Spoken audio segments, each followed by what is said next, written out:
Liewe gemeente, baie welkom by ons Visie Sondag. Ek dink ek het 'n bietjie te veel gain peer.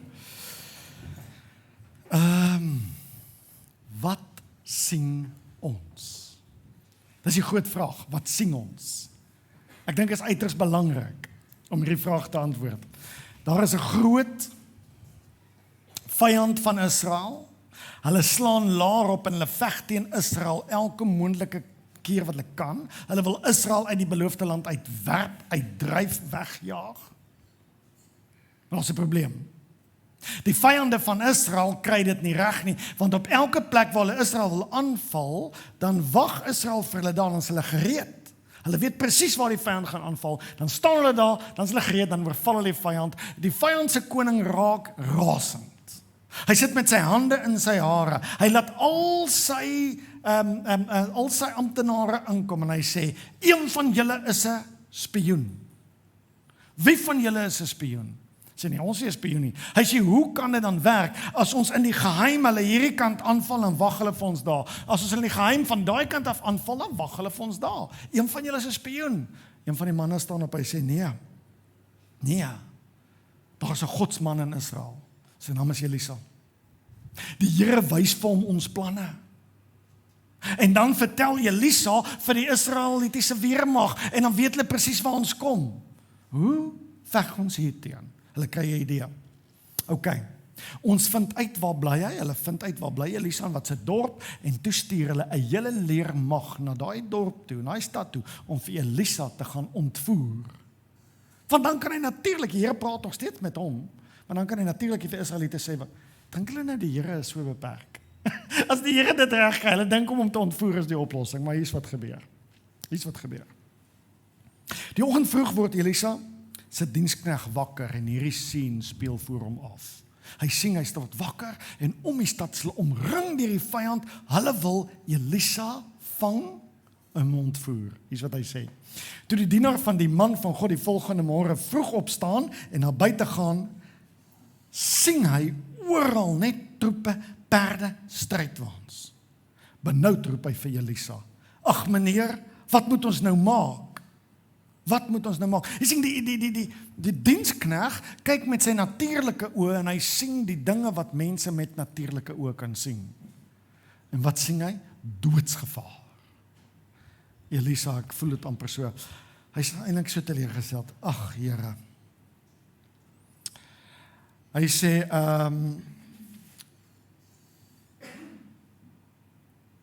Elisabeth, hy sê, Here, maak tog sy oë oop, sodat hy kan sien. Wat sy oë? Hy kan maar sien. Hy het gesien die vyand daar. Die Here toe sy dienaar sy oë oop gemaak. Interessant. Toe hy opkyk, sien hy dat daar baie perde en strydwaans en strydwaans van vuur op die heuwels rondom Elisa was. Hy kyk op en hy sien engele weermagte aan die buitekant van hierdie vyande. En hy sien hulle het waans van vuur.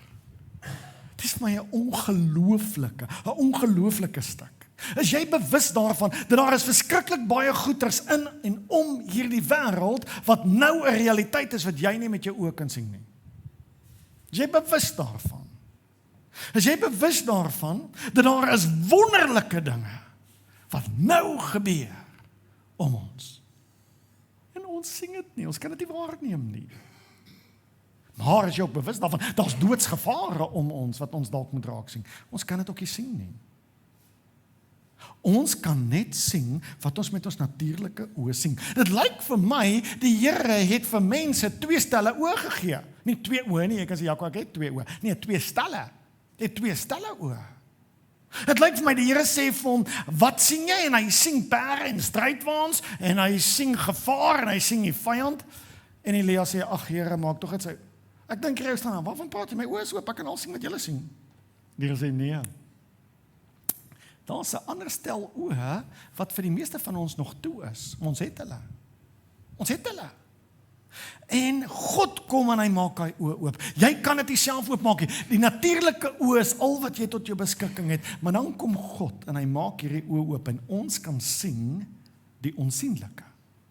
Ons sien skielik die onsienlike. Nou ouens, ons almal is baie goed met die natuurlike oë. Die natuurlike oë kan die natuurlike goed raak sien. Dis die geskapene goed. Dis die goed wat natuurlik om ons is. Dis die dinge en die mense en die dinge wat gebeur om ons. Maar ons natuurlike oë het 'n vervaldatum. Myne kom al hoe nader. My probleem is, ek het 2 stelle brille nou. So die een bril is waarmee ek werk en akademies spandeer, die ander bril is waarmee ek ry en kyk hoe mooi lyk die girls. My girls, my vrou en my. So ek het een bril wat ver kyk en ek het een bril wat naby kyk, maar hier is die probleem. As ek verkeerde bril op het, kan ek die ander bril nie reg soek nie. Ek het die naby bril nodig om die verkykbril te soek en kyk, waar is hy? Dis 'n krisis. Dis 'n krisis. Jou natuurlike oë het 'n vervaldatum. Alles in die natuurlike het 'n vervaldatum. 'n Vervaldatum. Maar dit klink vir my.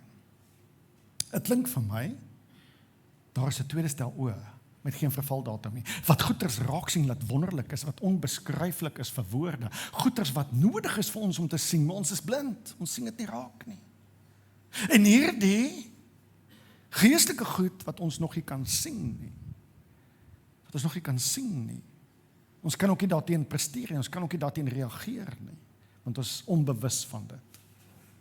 Maar ons natuurlike oë.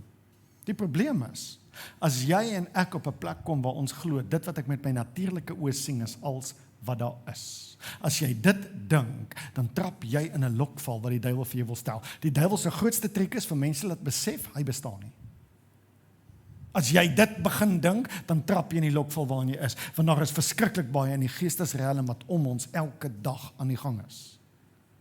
Elke dag aan die gang is. Ek wonder of jy al begin het met jou geestelike oë kyk. Ek wonder of jy al dit ervaar het om met jou geestelike oë te kyk. En wat jy met die geestelike oë sien, het geen vervaldatum nie. Kan nie vernietig word nie. Kan nie verroes nie. Kan nie vrot word nie. Kan nie klaar raak nie. Dit lyk meer werklik. So kan jy glo, die goed wat ons met ons natuurlike oë sien is tydelik. Goeders wat met ons geestelike oë sien, is ewig. Is werklik. Ek wonder of jy dink, die dinge wat ons nie kan sien nie, is dit meer werklik as die dinge wat ons kan sien? Vat aan die stoel voor jou, vat aan hom. Voel hy vir jou meer werklik as die dinge om jou wat jy nie kan sien nie? Wat is dinge wat gebeur hierso? Hoekom? Kom ons dink 'n bietjie, waar daai stoel vandaan gekom? Niks in die natuurlike wêreld het ontstaan uit hulle self uit nie. Alles in die natuurlike het ontstaan uit die geestelike. In die begin was God. God is gees. Die gees van God het oor die waters geswewe. En God het gesê, laat ons maak. Gees het uiting gegee vir natuurlike. So as jy iets natuurlik sien, weet jy, hy's 'n bietjie minder eg as die geestelike. Geen natuurlike ding het ontstaan as dit nie by 'n geestelike ding begin het nie. Alles in die wêreld het uit God uitgevloei. God het gesê, laat daar lig wees. Die geestelike het gespreek en 'n son het gevorm. Was interessant, nee. Daar was nog altyd lig, want God is lig. So was geestelik lig, wat werklik was, wat reël was, wat tasbaar is. En toe kom die geestelike lig en dit ontplof in werklik, in natuurlike lig, nie werklik nie, natuurlike lig. So hier kry ons hierdie balans. God kyk na Elisa se diensknegt en hy het net die vermoë om met die natuurlike oë te kyk. Hy's vasbevang in angs. Hy dink is die laaste, hy dink is die einde. Hy weet nie wat om volgende te doen nie. Maar Elisa het 'n besondere gawe. Weet jy dat jy daai gawe, ek het daai gawe, ons as gemeenskap het daai gawe. Hy het 'n gawe gehad. Hy het nie vir die Here gevra dat hulle engele wees nie. Nee, hy kon net sien dat daar was. Hy kon sien dat die Here hulle gestuur het. En hy vra, Here, maak nog net hierdie ou se tweede stel oë oop. Hoe bid ek? Hoe bid ek vandag? Dat die Here nie jou kan help om bietjie verder te sien as wat net die natuurlike is nie. Dat hy gawe kan ontwikkel om so bietjie meer te sien as wat die natuurlike sien. Jesus weet van hierdie twee wêrelde, hy praat met ons oor dit. Hoor, hy praat van 2 wêrelde in hierdie stukkie. Luister nou, Matteus 6 vers 19 tot 20. Moenie vir julle hier op aarde skatte bymekaar maak nie. So wat 'n wêreld is dit? Dis die natuurlike wêreld, die sigbare wêreld. Moenie vir julle hier op hierdie aarde skatte bymekaar maak nie. Dis die natuurlike wêreld. Waar mot en roes dit wegvreet en diewe inbreek en dit roof nie. Maar maak vir julle skatte in die hemel bymekaar. Is dit die sigbare? Nee, dis die onsigbare. Hy sê, belê in die meer ewige. Maak vir julle skatte in die hemel waar geen mot of roes dit kan wegvreet nie en geen dief kan inbreek nie. Waarom? Jesus verstaan iets. Hy sê, dit wat julle sien is minder eg as dit wat julle nie kan sien nie. Ons moet dit weet. As kinders van God moet ons gewortel wees in daardie realiteit. Maar die natuurlike is baie oortuigend, né? Die natuurlike vyand is baie oortuigend, hy lyk bedreigend. Maar die dag en die oomblik as jou oë oopgaan en jy kan die strydwaans van vuur sien wat besig is om jou te help en jou te beskerm, gebeur iets in jou. Dan gebeur iets groots. OK. Om te kan sien, sê ons, is om visie te hê. Is om visie. Het jy geestelik visie? Het jy 'n visie? Die Bybel sê in Spreuke, ek dink is 29:18. Ja, Spreuke 29:18. Die King James version sê, where there is no vision, my people will perish. Hy sê, my mense, hy praat van sy kinders, hy sê, as my mense nie die onsienlike kan sien nie, sal dit nie maak nie. Is jy op 'n plek waar jy voel, weet jy of ek dit maak nie? Ek dink ek maak dit eintlik nie. Die Bybel nooi, hy sê, ek wil hê jy moet sien wat ek kan sien, my kind. Pragtig, hoor hoe sê die message het. Hy sê, if people can't see what God is doing, they stumble over themselves. But when they attend to what he reveals, they are mostly blessed. Is dit die waarheid? Dis presies wat met Elisa gebeur het, sy diensdag gebeur het. When people can't see what God is doing, hy het net gekyk wat die vyand doen, hy kon onmoontlik sien wat God doen, want sy geestelike oë was nie oop nie. Hy kon nie sien wat God doen nie. Sy geestelike oë was nie oop nie. Hy sê, wat sal met so 'n man gebeur? He will stumble. Sal dit nie maak nie. Die Afrikaanse vertaling sê, sonder openbaring gaan my mense ten gronde. Hulle maak dit nie, hulle survive nie. Want hulle kan nie sien wat God vir hulle wil wys nie. Alles in hierdie wêreld word 2 keer gesien. Eerste sien jy dit met jou geestelike oë. Niks wat gemaak is in hierdie wêreld is begin by 'n natuurlike nie. En ek en jy ook as ons iets doen. Ons sien dit eers in ons geestesoog, ons sien dit in ons gedagtes. Wat van as ek 'n skildery teken wat so lyk, jy sien hom hier eerste en dan vat jy materie en dan skep jy die geestelike wat jy sien en jy vat materie en jy sit dit op 'n canvas en jy verf en jy teken of jy bou of jy ontwikkel. Jy sien dit eers in die geestesoog en dan kan dit in die fisiese, natuurlike wêreld ontstaan. Ons moet dit besef. Maar ons moet kan sien, mense. Wat sien ons? Wat sien ons? Die Here vra dit die hele tyd vir die mense in die Bybel. Hy het aanhoudend vir mense gevra, wat sien jy? Dan moet hulle vir hom sê wat hulle sien, want God wil hulle ontwikkel, hy skool hulle om te kan kyk soos hy kyk. Hy sê vir Jeremia 1 vers 11 tot 12, hy sê, Jeremia, wat sien jy? Jeremia sê, Here, ek sien 'n amandeltak. So wat sien Jeremia? Hy sien net die natuurlike. God sê vir hom, ja, jy sien reg, maar daar's eintlik meer agter hierdie amandeltak. Jeremia, ek wil vir jou wys wat lê agter hierdie amandeltak, daar's iets wat jy nog nie raak sien nie. Die Here praat met hom oor die amandeltak. Hy kom by Amos, hy sê vir hom, Amos, wat sien jy? Amos sê, Here, ek sien hier skietlood. Dit is 'n bougewig loodlyn. Hy sê, Here, ek sien 'n loodlyn. Iemand probeer 'n muur bou, is 'n loodlyn. Jy sê, okay, jy sien reg, Amos, maar daar's iets agter hierdie loodlyn wat jy nog nie raak sien nie. Kom ek wys jou wat dit beteken. Die Here kom by Sagaria. Sagaria, wat sien jy? Sagaria sê, Here, ek sien 'n vleiende boekrol. Hy sien 'n boek wat hier verbyvlieg. Come on, ouens. Daar's plekke waartoe jy gaan as jy sien boeke vlieg, hoor. Maar nie in die geesteswêreld nie. Niks het beperking nie. Niks het limits nie.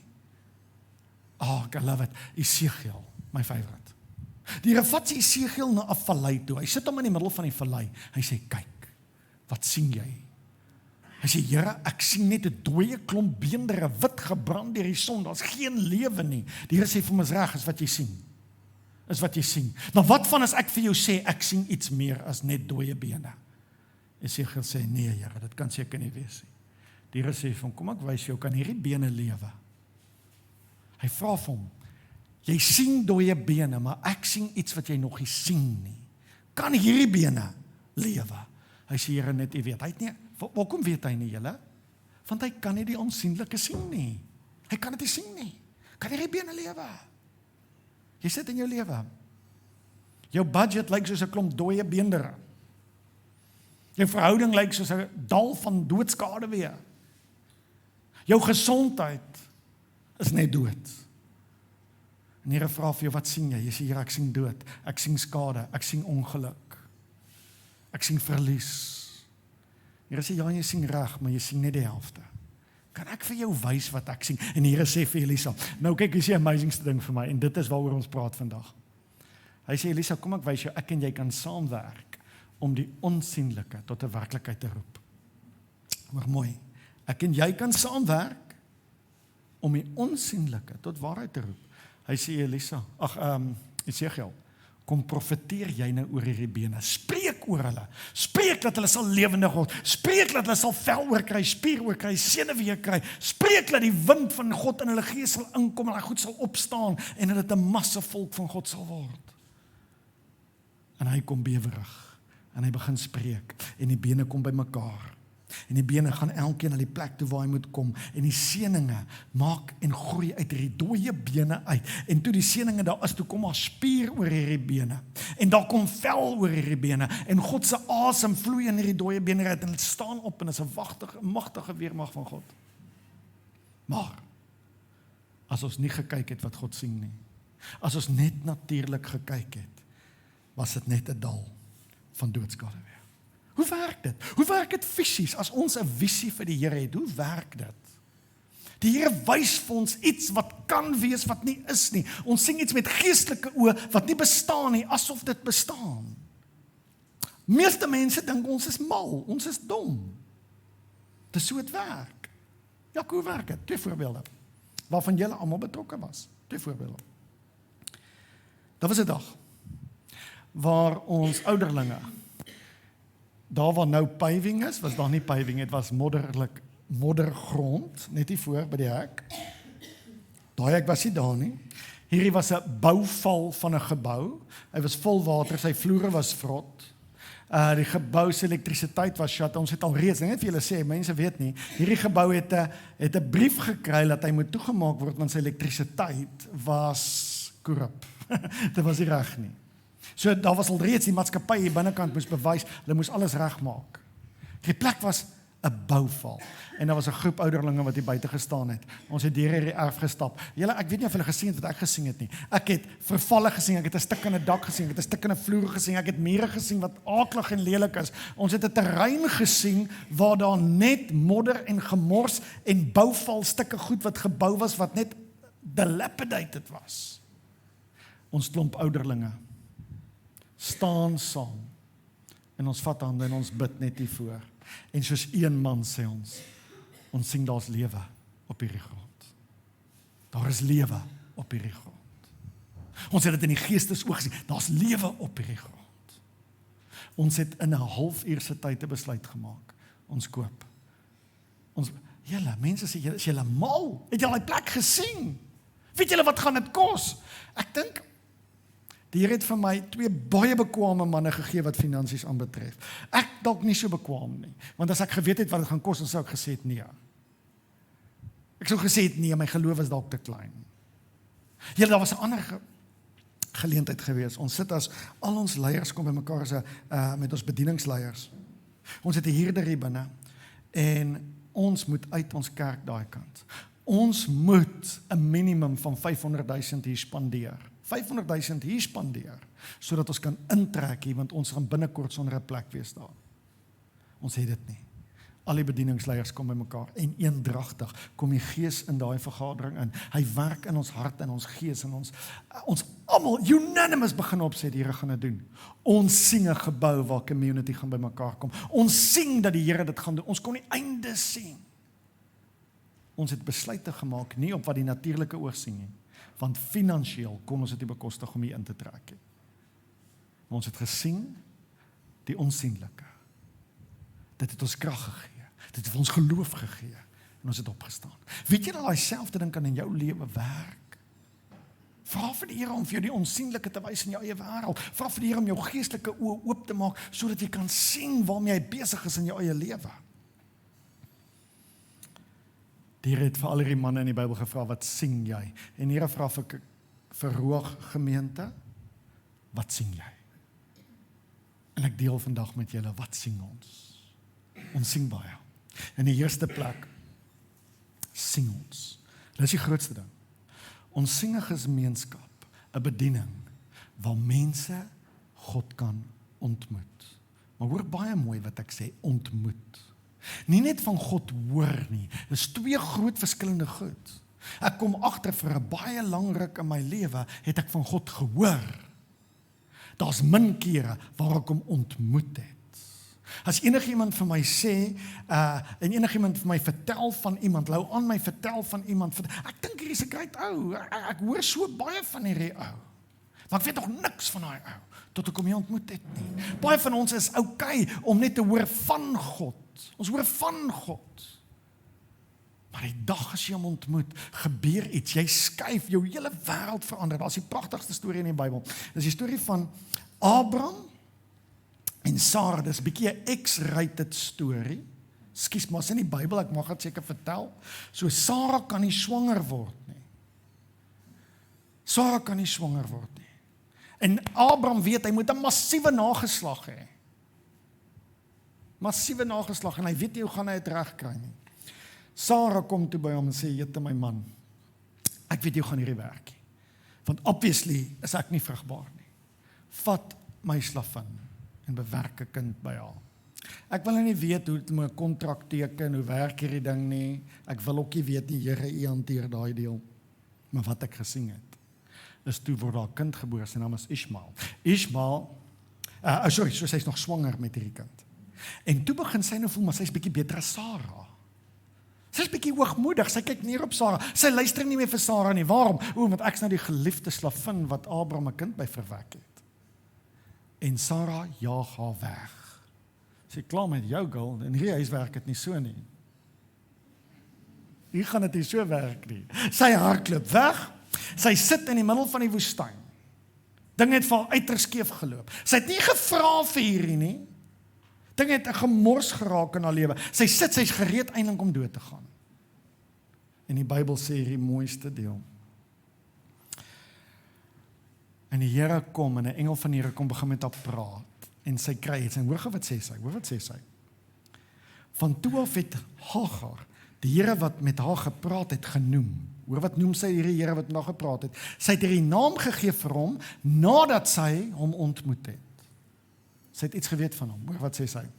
Die God wat my sien. Die God wat my sien. Want sy het gesê, ek het die een gesien wat my gesien het. Oh, dit stuur my in my hart ongelooflik. Weet jy wat wil ons droom in hierdie gemeente? Dat dit 'n plek is waar mense kan sien hoe kyk God na hulle. Weet jy wat gebeur as jy God se oë sien? Weet jy wat gebeur as God jou geestelike oë oopmaak en jy sit by God en jy kom agter hy sien kwaad vir jou nie? Jy kom agter inteendeel hou hy verskriklik van jou. Jy kom agter dat hy het onthou nie jou kwaad nie. Jy kan dit in 'n kind se oë sien, maar kyk kinders verstaan. As ons so in die kar ry en 'n kind is stout, jy gee hom met oë. My kinders het van kleins af gepraat van mamma, pappa gee raasoogies. Jy weet wat's raasoogies, nee, is daai kyk. Dan weet jy, vanmiddag gaan nie vir my goed werk nie. Dit gaan nie goed werk. Ek skryf baie keer raasoogies in die kerk. As jy sien hoe kyk God na jou. Ek hoef jou niks meer van God te sê nie. Ek hoef jou niks te sê van wat sy name is, wat die Bybel sê van hom. Ek hoef jou net te help. Trevor Hudson, 'n groot mentor, sê, hy sê het mooi, nou moet ek mooi dink hoe, hy sê, insight about God, insight is always just a consolation prize, but encounter is the first prize. Wat is ons droom? Ons droom is where create a space where you may encounter God. Where you may encounter Him. Waar jy kan sê, Jaco, ek dien nie meer die God wie jy van praat nie. Ek dien nou 'n God wat my raak sien. En ek het gesien hoe kyk hy vir my. En hy het my gekyk, nie met raasoogies nie. Ek het gevoel hy like my. Ek het gevoel hy gee om vir my. Ek het gevoel hy wil by my wees. Ek het gevoel hy soek nog meer van my. Ek het gevoel hy wil betrokke wees in my lewe. Ek kan sien dat hy sien my raak. Mag ons so 'n plek wees. Ons droom van 'n plek. Wat sien ons? Ons sien 'n plek waar kinders verlief raak op wie God is. Verlief raak op kerk. Ons kindertjies sit hier erg, hulle speel hier so. Hulle gaan nou, hulle het 'n klaskamer waar hulle ingaan, hulle sit en kleer in, hulle leer van die Vader. Ons het 'n plek waar jong mense, hier moes Vrydag aand hier wees. Die jong mense het ingestroom. Ons het op hierdie verhoog gepraat met hulle. Ons het vir hulle 'n survival guide gegee en dit was Valentynsaand. Wat moet meisies weet van seuns en seuns wat moet julle weet van meisies? Dit was incredible, ons het so lekker gelag, maar ons bring ook vir hulle hierdie waarde van die woord, hoe het God 'n man gemaak en hoe het God 'n vrou gemaak en kon celebrate daai differences. Ons sien 'n plek waar jong mense verlief kan raak op God en op sy kerk. Ons sien dit. En ons wil iets doen daaraan, ons wil spasies create. Ons begin nou met 'n nuwe kursus in jou naweek bulletin, sal jy sien daar is 'n uitnodigingskaartjie, jy kan inskryf. Ons begin met 'n kursus wat ons noem dieper. Hierdie dieper kursus is nie soos 'n Bybelkursus wat jy al ooit in jou lewe gedoen het nie. Dis iets wat die Here my deur gevat het, daar het groot verandering in my lewe gekom toe ek begin op 'n ander manier bid, 'n ander manier Bybel lees, 'n ander manier met God interaksie het. Waar ek goed vir julle leer. Ons gaan as gemeente saam gaan deur hierdie dieper proses. Dis 4 weke en dan is dit 'n kwartaal, ons het weer 4 weke. Ons probeer 3 of 4 'n jaar doen. Die een bou op die ander een. Wat gaan die mees aangrypendste nuwe leermanier wees? Ons noem dit soul training. Ons wil nie inligting gee nie. Ons wil jou verbind. Ons wil jou verbind. Ons wil jou connect. Ons wil jou en God vir mekaar voorstel. Kom raak betrokke. Dieper. Het sal begin, die datum is daarop, ek dink dit is die eerste week in Maart op 'n Dinsdag aand. En dit is net 4 weke die eerste reeks. Kom kyk, kom hoor, kom skakel in. Vul daai vormpie vir ons in jou naweekbulletin, gooi hom, gee hom vir Adel, gooi hom in die offerande sakkie of reageer, Adel sal 'n WhatsApp uitnodiging stuur en sê count my in, ek wil deel wees van daai kursus. Dinsdae aande. OK. Wat sien ons kerk? Here vra wat sien ons? Ons het ook 'n droom vir ons facilities wat hier is. Ons die gereedskap wat God vir ons gegee het. Hierdie gebou sien julle hom? Dis nie die huis van die Here nie. Dis nie die huis van die Here nie. Huis van die Here is hier. Ons moet dit reg hê. Die huis van die Here is hier. Wat is hierdie gebou? Dit is 'n gereedskapstuk wat die Here gebruik. En ons gebruik vir hom. Ons gebruik vir hom. Liewe gemeente, maar ons het 'n droom op ons fasiliteit en ons terrein. Wat is ons droom? Ons droom is om ons kinderkerk hierdie week begin ons werk daaraan. Hierdie week word daai vensters uitgeslaan, nuwe deure word ingebou en dan die volgende wat moet gebeur, hierdie muur word verwyder en ons plant gras daar agter ook. So ons erf van die kerk raak groter. Hoekom wil ons dit doen? Want die Here het vir ons iets gegee en ons woeker daarmee. Ons vat wat hy vir ons gegee het en ons wil meer bereik met dit wat hy vir ons gegee het. Hierdie muur hier agter moet uit en hy moet groter. Ek weet julle almal sê vir my gereeld. Peer, kyk jy rugby? OK, baie dankie. Ek sien al, klip hy met die remote hier agterrond. Liewe gemeente, waarom wil ons 'n groter plek hê? Want ons kan met dieselfde input wat ons insit, dieselfde inset, kan ons dubbel soveel mense bedien. Voor ek weg was, ek was ons weg hier vorige week gewees, voor ek weg was, die 2 Sondae daarvoor was daar elke Sondag iemand wat buitekant eers gesit het, wat ons moes insqueeze agter. Ons weet hoeveel van ons vriende is nie vandag nie, ons is omtrent vol. Ons kan dubbel doen wat ons kan. Die Here kan net vir jou stuur wat jou stoorkamer kan hanteer. Net vir jou stuur wat jou stoorkamer kan hanteer. Liewe gemeente, ons het hierdie geskenk by die Here gekry, hoe kan ons die beste moontlike rentmeesters wees vir hierdie geskenk? Hoe kan ons die beste wat ons moet gaan? Ek 'n oulike grappie wat ek gehoor het, die boer kom by, die dominee kom by die boer. En hierdie boer se goed is perfek. Sy paaie is baie mooi gestoot met 'n stootskraper. Sy plante en sy mielies en sy gars en al sy goed in die regte afdeling, sy groentetuin en perfekte tonnels met besproeiing. Damme is gebou, voerpype is opgelê. Dit is 'n verskriklike mooi plaas. En die dominee sê vir die boer, hy sê, "Hier, Boeta, jy en die Here doen daar 'n verskriklike ding hier. Dit wat julle hier gebou het is so mooi." Die boer kyk so na my, hy sê, "Nee, dit sal die dag wees, dominee." Hy sê, "Hoekom?" Hy sê, "Dominee, jy moes hierdie plaas gesien het toe die Here alleen hier geboer het." Niks van hierdie goed was hy nie. Maar ek dink dit is hoe die Here werk, want hy wil vir my en jou gebruik. Hy wil vir my en jou gebruik om 'n verskil te maak. Hy gee vir ons hierdie grond en sê hy, "Kom ons kleer in. Kom ons doen iets. Kom ons doen iets incredibles." Ek kry net hierdie gevoel wat die Here vir my sê. Hierdie hele week, die vorige week het ons gaan afsonder daar by Origins. En ek voel die Here vir my sê, "Jaco, wat gaan ons doen?" Hy wil weet, "Jaco, wat gaan ons doen?" Kom ons doen iets groots. Kom ons doen iets ongeloofliks. Kom ons doen dit. Ek luister, ek hoor hierdie godsman wat vir die Here vra, hy kyk na die ongeregtigheid in die wêreld. En hy dink daar's baie injustice in hierdie wêreld. En dit maak hom hartseer en hy gaan op sy knie en hy bid. Hy sê, "Here, asseblief, wat gaan jy doen oor die injustice in hierdie wêreld?" Die Here sê, "Van waarvan praat jy?" Hy sê, "Nee, hy sê, ek het klaar iets gedoen. Kan nie wees nie, Here. Wat het jy gedoen?" "Ek het jou gemaak. Ek het vir jou gemaak." Soos ons bid, sê, "Here, wat gaan ons doen op hierdie spasie? U het vir ons 'n wonderlike geskenk gegee. Wat gaan ons doen hier? Wat gaan ons doen? Hoe gaan ons dit doen?" Sê, "Kom ons doen dit saam." Hy wil vir my en jou gebruik en hy wil ons opvolg.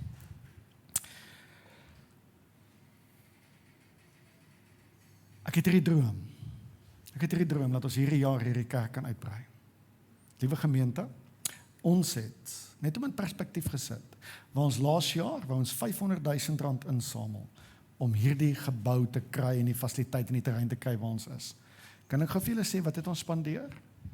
Ons gemeente het net nie 500 gemaak nie. Ons het amper by 500 uitgekom. Op die ou end van die dag het ons R1,2 miljoen spandeer hier laas jaar. Dit is wat die Here weet jy wat doen hy? Hy sê, "Kom ons doen dit saam." Maar weet jy waarvan hou die Here? Wanneer ek en jy daar eerste tree gee. Petrus staan in die boot en die Here sê vir hom, "Kom, klim in die boot uit. Begin op die water loop." Jy moet inklim, jy ontmoet die Here. Jesus wil nie gaan uit die boot uittel nie, hy het gesê, "Kom Petrus, loop." En as ek en jy op die water begin loop saam met God, gaan hy incredible goeders doen. Ons kan nie gee wat ons nie het nie. Hoor mooi. Ons kan net gee wat ons het. Maar die Here maak vol wat nodig is. Hoe werk dit? Ons kan niks hier doen as ons nie met ons geestesoog sien, ons kan meer bereik nie. Ons kan vir die Here meer doen nie. Ons kan nog meer kinders bereik. Ons kan meer mense bedien. Meer mense kan hierdie encounter met God beleef wat ons het. Ek het vir die Here gevra, Here, 'n paar jaar terug in my lewe, ek baie gesukkel om te verstaan hoe moet ons 'n kerk finansier en befonds. Hoe werk dit? Lank met die Here gepraat daaroor. Ek het stil geraak, ek het gebid, ek het verskriklik Bybel gelees en ek het net gesit en dink, hoe werk dit, Here? Want jy weet, dis 'n krisis as jy met koekverkopings die kerk se deure moet oophou. Jy weet hoekom? Want jy bak die koek. Jy gaan koop jy staan en bak jy die koek. Dan bring jy daai koek kerk toe. En dan moet jy jou eie koek ten duurste terugkoop. En dan dink ons, dis 'n uitstekende finansiële model. Come on. Kan nie werk nie. Jy wil eers jou eie koek hê nie. Kan nie so werk nie. Lank met die Here gesit en die Here het my 'n model gewys. Nou natuurlik het hy begin waar die Ou Testament is, dan gaan hy Nuwe Testament toe. En ek het dit gehoor en dit maak vir my baie sin. Die Here het so gewerk. Hy begin met sy volk Israel. Hy sê Israel is 12 stamme. Hy sê Israel, ek gaan vir julle 'n wêreld gee. Ek gaan vir julle 'n land gee wat julle eie. Ons noem dit die beloofde land. En God kom al 12 stamme, dis familiestamme uit Israel uit. En hy kom sê vir die stam van die stem van Benjamin, hierso is jou grond. En hy vat elke stam en hy gee vir hulle 'n grond waar hulle kan boer, plant. Hulle kan woeker met alles wat God vir hulle gee. En hulle moet daai grond vat en hulle moet iets van daai grond maak sodat dit 'n opbrengs bring. Hy gee vir al 11 stamme 'n stuk grond. Nee, hy gee vir 10 stamme. Hy gee vir 11 stamme grond. Maar die 12de stam se naam is Levi. Hy kom by Levi, hy sê, Here, het julle gekies vir 'n spesiale werk? Ek kan dink, daai klomp ouens sê, maar ons wil ook grond hê. Wat is ons grond? Wie het almal grond gekry? Hoekom kry ons nie grond nie? Here sê, nee, ek het 'n plan vir julle. Hier's wat werk. Julle is uitgekies as julle is uitverkore, want julle gaan my heiligdom dien. Julle gaan vir my in die kerk werk. Julle gaan vir my sorg dat die bediening tussen my en die volk, gaan julle die koneksie wees tussen my en die volk. Julle het 'n spesiale werk. Nou dink ons vir onsself, come on, ek het ook hierdie ding lees, ek sê, dit is unfair, so die ouens wat vir die Here werk, kry niks. Nee, Here, hoe gaan jy mense kry om deel te wees as dit so het werk? Here wys my sê, lees aan. Ek lees aan. En Here kom en hy sê, al 11 stamme in Israel. Hy sê het so mooi, ek dink hier so sê hy. Numeri 18 vers 21. God se plan vir hy sê vir die werk, hy praat met die Lewiete, vir die werk wat hulle by die tabernakel doen, vergoed ek die stam van Levi met al die tiendes van Israel tot in ewigheid. En ek sit en ek werk uit met my, sorry Peer, maar met my leuke calculator waarmee ek dit doen. Sê ek nou maar, okay, as daar 12 stamme is, 11 stamme moet 'n tiende gee, dan kry Levi 'n 10% gemiddeld. Hy kry 'n gemiddelde inkomste wat al 12, want hy kry hoeveel tiendes kry hy? Hy kry 11 tiendes. Toe vra ek hier maar, hy kry nou 10% gemiddeld meer as wat die res van Israel het. Sê hier nee, lees verder. Toe ek verder lees, toe sê hy, Levi, nou moet jy 'n 10% gee. So wat gee God vir Levi? Hy gee vir hom 10% van Israel, van elke stam van Israel. As daar 10 stamme is, het hulle 100% gemiddeld. Hy gee nie vir hulle 100% gemiddeld, hy gee vir hulle 11. Hy gee vir hulle 100% gemiddeld met 10% by. En hy sê, Levi, ek gee vir jou wat jy nodig het, as 'n erfenis vir jou en jou kinders, en dan wat ek doen, hy sê, dan wat ek doen, dan gee ek vir jou ook wat jy nodig het, want jy moet ook 'n tiende gee. En hy gee, dis Ou Testament. Maar ek was so impressed, die Here het vir my wys tog ek, Here is amazing. Hy is amazing. Hy wil hê dat daar in sy huis moet dit dinge reg gebeur. Hoor wat sê hy in Maleagi 3 vers 10. Hy sê, die Here die Almagtige bring al die tiendes na die stoorkamer, sodat daar genoeg kos in my tempel kan wees. Toets my hierin of ek die vensters van die hemel vir jou sal oopmaak nie. Ek sal voorspoed op julle laat reën, wat meer as genoeg vir julle sal wees. So waarom bring ons tiendes na God se huis toe? Ons bring dit sodat daar spys in sy huis kan wees, dat die kerk se deure kan oop wees, dat die ministry kan werk, dat almal wat vir God werk nie te nagekom word nie. Dat hulle dit kan aanhoudend doen en dat ander mense na hulle kan kyk en sê ek wil ook vir die Here werk. Dis so wat God se plan was. Nou maar Nuwe Testament, dis wet. Hier is die goeie nuus. By Kleiders Roog. By Roog gemeente glo ons nie dat ons meer onder 'n wet staan nie. Daai wet was 'n wet, as hulle dit nie nagekom is nie, is hulle gestraf. Ons staan vandag onder die Nuwe Testament. Ons staan onder die genadewet en ons staan onder Christus. So wat is die nuwe wet? Die nuwe wet is jy gee soos jy in jou hart voel. Maar die nuwe wet sê ook God het 'n blymoedige gewer en lief. Nou wil ek vir julle vra, as jy 'n slaaf onder 'n wet is, jy's 'n vry man onder genade. Wat een van daai twee is nader aan God?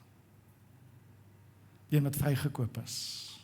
Die een wat nie onder die straf van wet staan nie, maar onder die genade en liefde van Christus staan. So hoe gee ek nou? Ek gee nie meer en ek en my gesin doen dit graag. Ons gee nie omdat ons onder 'n wet staan nie. Ons gee omdat ons so lief is vir God en ons besef alles wat ons het is syne. En daarom gee ons. Liewe gemeente, ek deel hierdie met jou vir een rede. Een rede. Ek het jou lief. En die oomblik toe ons so begin leef, toe begin ons voel, dis die wonderlikste ding in die wêreld. Dit het nog nooit my arm gemaak nie. Dit gee van my terug, dit bou iets in my gees en my hart. Ek wil, waarom? Want ek het alles van hom afgekry. Nou wil ek deel van sy span wees, en daarom gee ons. So 3 maniere hoe ons vir julle vra om by te dra na hierdie visie toe hierdie jaar. Die eerste manier is ons het nodig om 'n begrote inkomste te kry. En wat ons doen, ons kom jaarliks, kom ons in die gemeente toe, ons sê vir hulle, dis ons budget vir die jaar.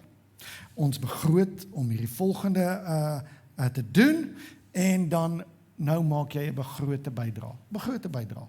Met ander woorde, wat doen jy? Ons speel op jou gevoelens nie, ons preek nie baie hard oor die hel.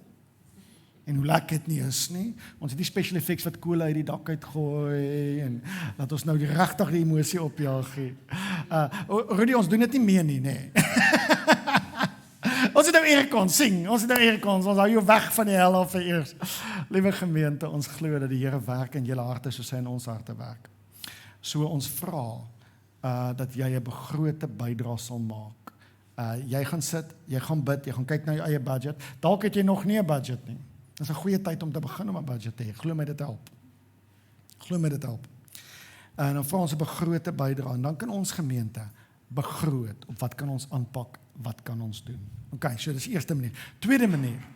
Die Bybel het hierdie pragtige skrifvers Romeine 12 vers 1.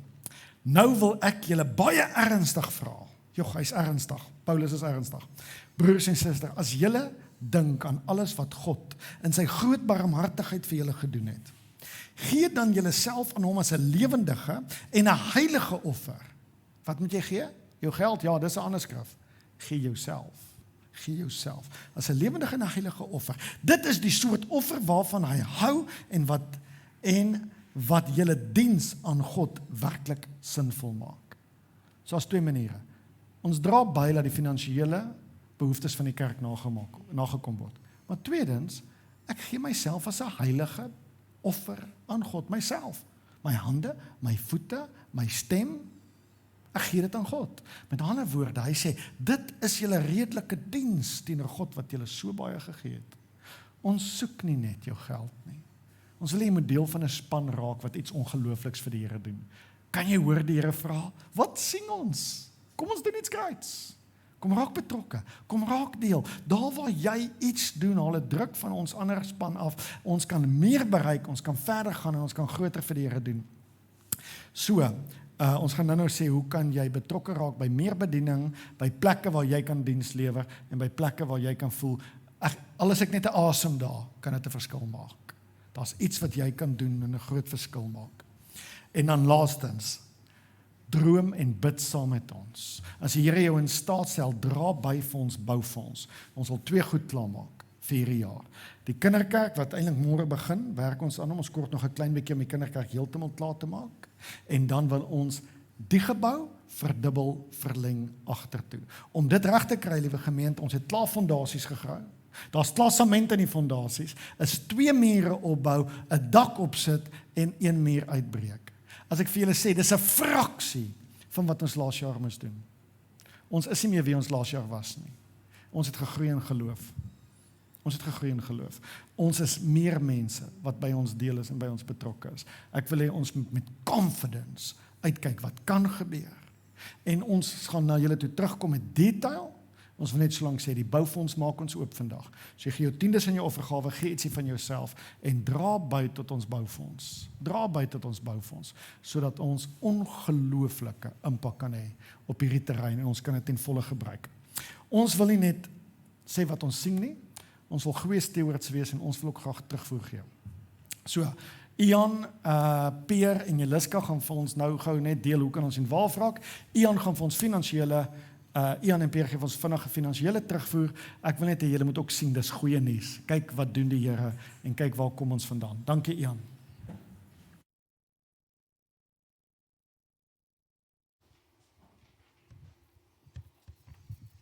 Good morning everybody.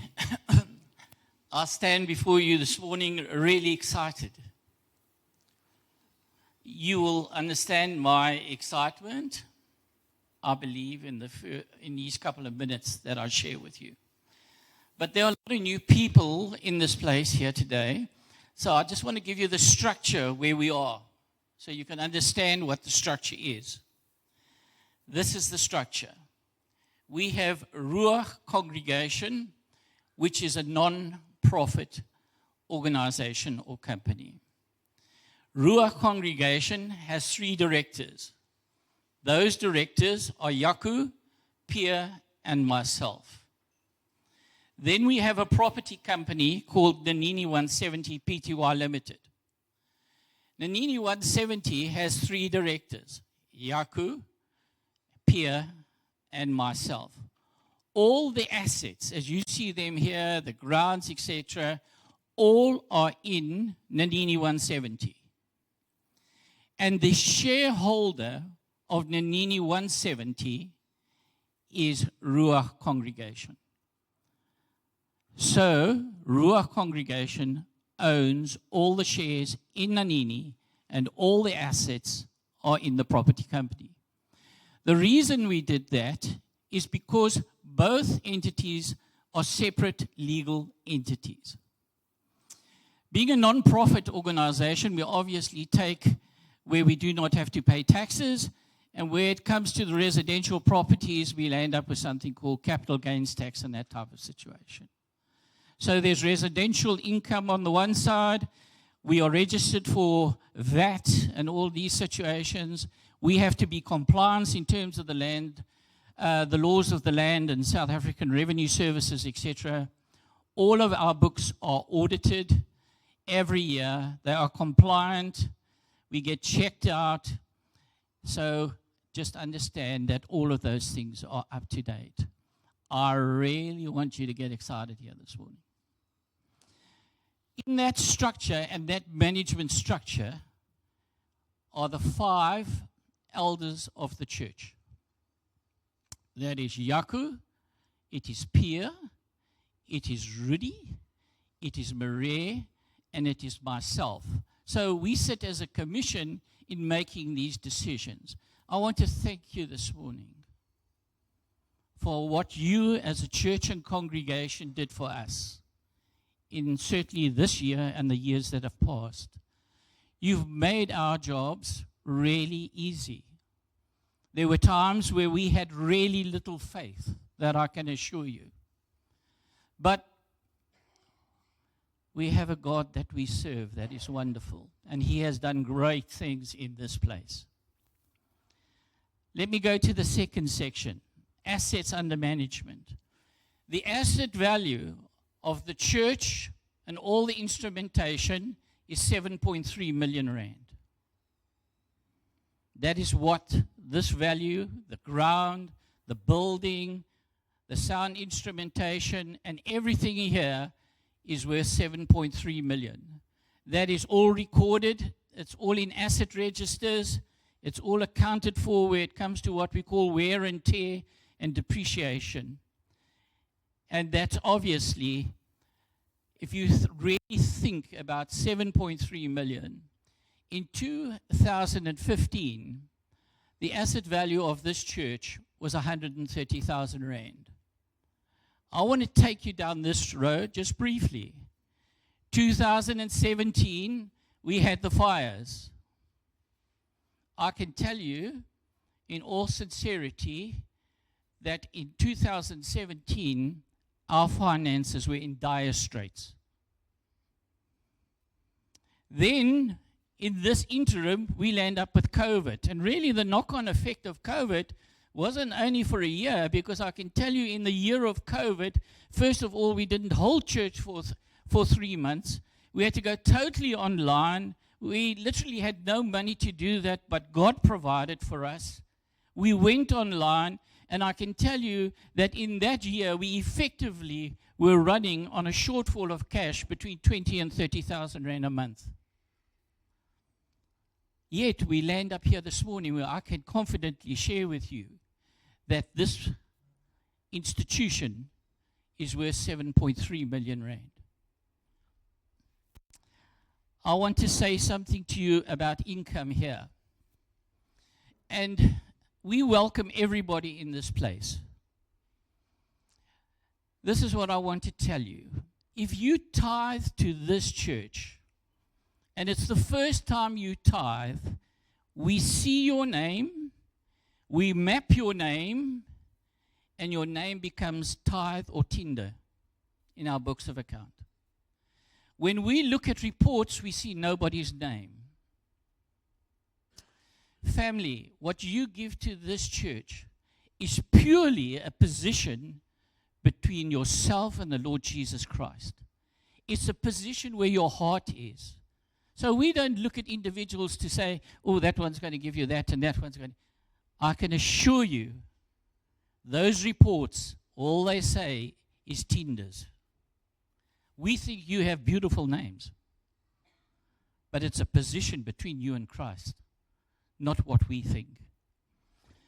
I've shared with you to say we've got 7.3 million rands worth of asset. The one thing I can assure you is the grace of God will never leave us to where the grace of God cannot keep us. Also, too, the latter-day house will always be better than the former house. If you saw what we had as Kaleidoscope and you came here, this was amazing. Yaku shared this morning what we're doing with the children's church, and he's also shared with you we're going to take out this wall and double the capacity of this building. That is our dream for this coming year. And I just want to say this to you.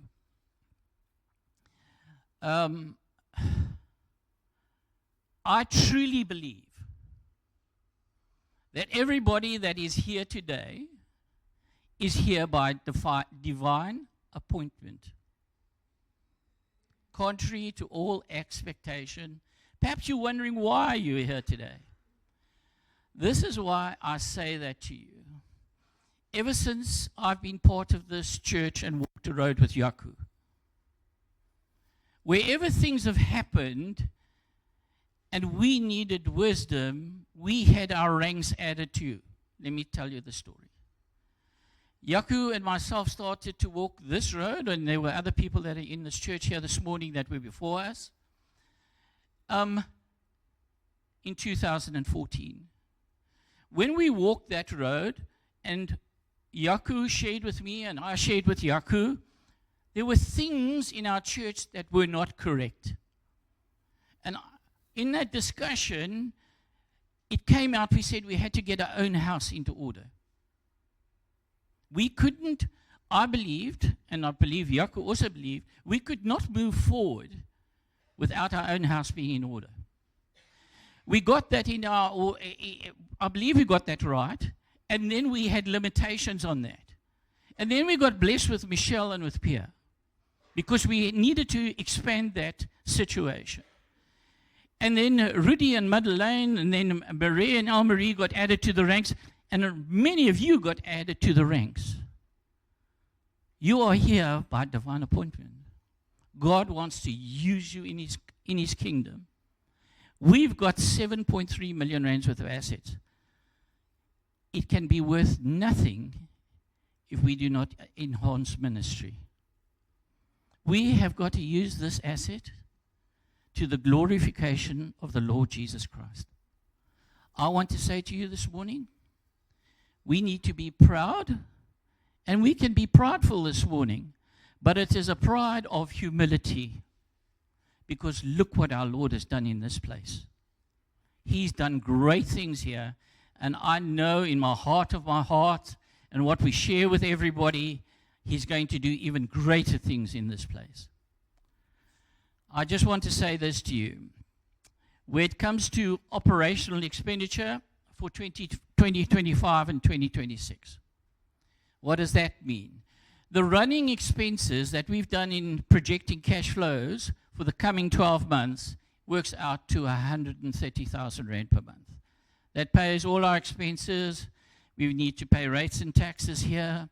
Respectfully, their salaries, telephone accounts, printing, etc.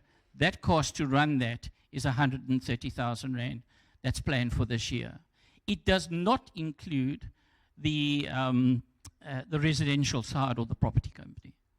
This is Earth 605, that is Earth 606, and there is absolutely no debt on this piece of ground. Every single thing here that you see in this place is paid for. And that's where I really say thank you. But you know what? We have a dream. Yaku shared that dream here this morning. We believe in the operational expenses of 130,000 rand.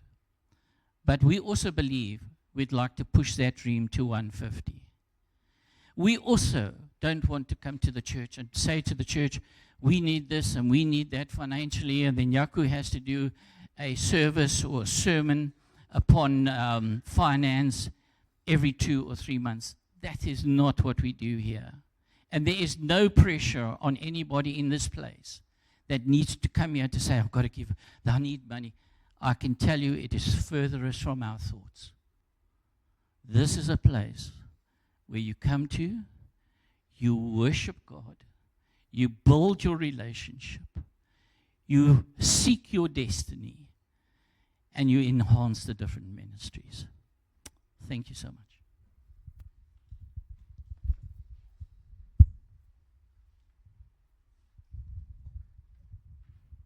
Hallo almal. Hoor. Ek wil net vinnig 'n paar goedjies noem. Ek gaan nie so lank wees soos Ian nie. Maar as mens nou dink ons droom vir 150,000 'n maand. Dit klink dalk baie en as jy dink dalk die bietjie wat jy kan gee as 'n druppel in die emmer, dit gaan dalk nie groot verskil maak nie. Ek wil dit net bietjie in perspektief stel as mens dink aan economies of scale. Ons is min of meer gemiddeld seker 120 mense hierso on average. As jy dit deel, dan sit maar R1,250 per persoon per maand. So dit klink al beter. Nou ek verstaan, almal kan nie dieselfde bedrag gee nie. Party kan dalk net minder gee, maar ander kan dalk weer heel wat meer gee. So ons vra nie gelyke bydrae in terme van geldwaarde nie, maar gelyke opoffering. So dis soos hulle gesê het, Jaco en Ian, dis 'n saak tussen jou en die Here. Maar dit moet ook nie vir jou voel, dis 'n tax nie, dis nie nog 'n tax wat jy moet betaal nie, dit is 'n dankbaarheid vir dit wat die Here vir jou doen. So, ek dink, ja, dis maar net wat ek graag wou sê is, dink net daaraan, deel dit op, moenie dink, jou bydraetjie gaan nie 'n verskil maak nie. As jy dit saamtel, dan doen dit. Dankie.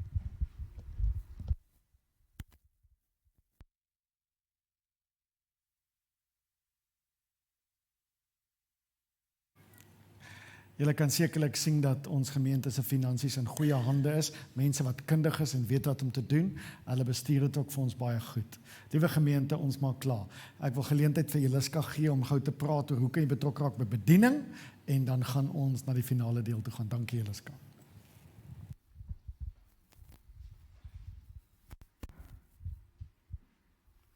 Ek wil weet wat met hierdie gebeur, Jaco, kan ek koek bak hier?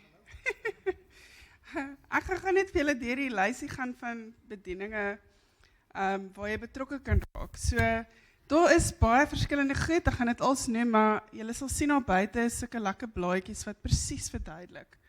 Wat behels dit? Wat gaan dit van jou verg? Maar ek dink die groot ding is, doen dit wat ietsie by jou opwakker in jou hart. Raak betrokke. Al is dit klein, al is dit ietsie eenvoudig wat jy bydra, tot daai spesifieke bediening. Dit gaan oor jou tyd en dit gaan oor ietsie van jouself kom gee. Elkeen van ons is uniek, elkeen van ons het ietsie om te gee. Die Here het gesê in die woord, iemand sing 'n liedjie, iemand maak 'n bak met cupcakes, julle met die cupcakes al buite kyk. Ek meen dis nou 'n bydra hoor. Nie die koek wat Jaco hier gaan bak nie. Maar ek gaan julle gou deur daai lysie vat. So dit gaan oor wat jy bereid is om te gee. En wat amazing is gewoonlik van sulke goeders doen, is op die eind kry jy meer terug as wat jy op die eind insit. Dit is maar net altyd so, wanneer die Here kom verras jou, oor die bietjie wat jy gee, multiply maar net in 'n mens en deur 'n mens. So, Lift, youth bediening, dis gewoonlik Vrydag. Dis 'n klomp jong mense. As jy geïntimideer voel en jy voel uit jou comfort zone uit, is dit presies miskien waar jy met 'n draai kom maak. Nee, ek speel. Maar dit is goed, om onsself te stretch. Die Lift Youth bediening, kinderkerk, dit gebeur elke Sondag hierso, as ons obviously hier besig is. Handyman, dis 'n lekker ene. Dit was 'n oulike ene wat Jaco aan gedink het, is om net bereid te wees om vir iemand 'n portret te gaan hang, of te gaan help met 'n deur wat nie meer daai skeniere wat nie werk by iemand se huis. Enige sulke klein odd goedjies. Daar's baie keer mense wat regtig nie iemand het wat hulle kan bel vir dit nie, of die finansies het om iemand te kontak nie, en dan kan jy dalk inspring en 'n paar goeders doen. So dis ook 'n manier hoe jy kan gee. Klank. En dan dit met julle maar met die ander mense mee praat. Daai is nou nie my sterkpunt nie. Klank. Musiek. Moet nou nie soos een van daai wees, as jou ma vir jou gesê het jy kan mooi sing, vra dalk nog iemand. Okay, jy moet op noot kan sing, dit verg 'n bietjie skill, jy moet ook 'n paar note kan speel op die gitaar. As jy bereid is om te leer, is dit amazing, jy's baie mense om mee te praat, om uit te figure hoe jy kan leer, Maar daar, jy moet 'n bietjie skill hê. Okay, so kom ons wees maar eerlik mekaar. Dan administratief, daar is so baie goed wat gebeur en al die bedieninge het klomp verskillende goed nodig, soos admin jou sterkpunt is, dis baie keer vir die ander mense glad nie die geval nie, so jou skill kan baie handig te pas kom. Help op Sondag, hier is klomp goedjies wat happen nie, en dit gebeur nie net van self nie, so dalk is jy bereid om daarmee te help. Gebedsbediening, super belangrik, ek weet 'n paar van ons is reeds op daai groepe, maar dit verg ook ietsie insit, nee, en dit is belangrik. Multimedia, om te help om die screens en dinge aan die gang te hou en te help run, dit is ook iets wat jy mee kan help. Kommunikasie, gasvryheid, hande en voete van Jesus, dis maar meer uitreik na buite toe. En dan ietsie niets. As jy ietsie op jou hart het wat jy voel, hey, ons kan hierdie doen, bring 'n idee. Ons sal met liefde almal kan mekaar enable om die goeders te doen, want mense dink aan incredible stuff, en jy het ook ietsie spesifiek, ietsie uniek. Ek het nogal gedink, 'n crochet club wat net by mekaar kom.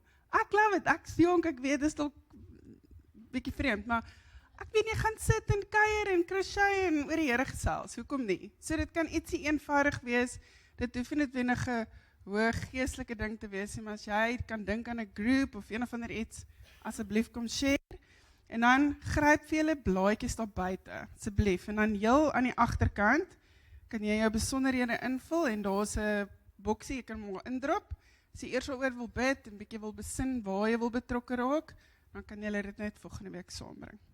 Okay. Dankie. Dis hy. Dankie, Liska. So ek net 2 goeders uitlig. Handyman werk ook. Ons het mense nodig wat sê ek het 'n bietjie tyd, ek kan met 'n boor werk, ek kan 'n gat inkap. James, nie jy nie, sak jou hand. En dit is om te help met instandhouding van hierdie pragtige plek wat die Here ons gegee het. So as daar 'n manier is jy kan help daarmee, dit sal awesome wees as jy kan, en jy gee net die tyd wat jy beskikbaar het. Ons sal sê wanneer en waar. En dan, liewe gemeente, kinderkerk, Karina kort nog mense om te help met kinderkerk. Jy hoef net 'n hart te hê vir kinders. Sy sal jou help. Ons gee vir jou die materiaal, ons gee vir jou al die kunsmateriaal wat jy nodig het. So jy hoef eintlik net baie min voor te berei en net op te daag. Die goeders word vir jou uitgewerk, maar ons het mense nodig. Asseblief, kom help ons met ons kinderkerk. Nou, ek maak klaar. Adel, kan jy vir ons die vormpies reggee? Ons deel 'n vormpie uit, dis hoe dit werk. Hierdie vormpie wat ons nou uitdeel is 'n vormpie wat jy saam jou huis toe vat, en jy gaan bid en dink oor jou begrote bydra maandeliks. Dis jou tiendes en jou offergawes. Gaan dink oor wat jy op jou hart voel, wat die Here op jou hart lê. Wat dra jy by sodat ons kan begroot vir ons jaar wat voor is? Kyk, waar trek ons en wat moet ons doen om nog te doen? As jy besoeker by ons is, jy's glad nie onder druk nie en niemand word gedwing nie, en soos ons sê, dit is 'n anonieme bydra. Niemand gaan jou naam sê, op die papiertjie kom jou naam nie eens nie. Mense wat al klaar bydra, ons vra vir julle om vir ons net weer aan te dui, hoe lyk jou bydra vir die nuwe jaar? Sit jy 'n bietjie meer geloof by? Is daar 'n bietjie inflasie wat bykom, of bly dit dieselfde? Geef vir ons daai aanduiding. Mense wat nog glad nie bydra nie, raak betrokke en kyk wat doen die Here vir jou, en raak deel van iets ongeloofliks. Baie dankie. So ons deel die kaartjies uit, die bussie kom by jou verby, ons maak klaar. En dan aan buitekant is ons ministry blaadjies, en gaan kry vir jou 'n cupcake. Ons sê baie dankie vir almal wat online saam met ons gekuier het. Dankie dat ons bietjie langer vandag was, maar ons waardeer dat ons met julle kan deel. Gemeente, ons doen hierdie goed. Is belangrik. Ons wil dit nie elke Sondag doen nie. Stem julle saam? Ons wil nie elke Sondag praat oor geld en gee en so voorts nie. Daarom doen ons dit 1 keer 'n jaar. Ons droom saam en ons kry die budget reg. Baie dankie gemeente. Geniet die dag. Dankie. Laat ek dit sê. Jy hoef nie jou vormpie vandag vir ons terug te gee nie. Jy kan hom vandag aanhandig as jy wil, maar jy kan hom in die naweekbulletin in die mandjies gooi vir die volgende 3 weke. Bring dit vir ons terug, want jy gaan bid en begroot daaroor. Dankie julle. Lekker dag.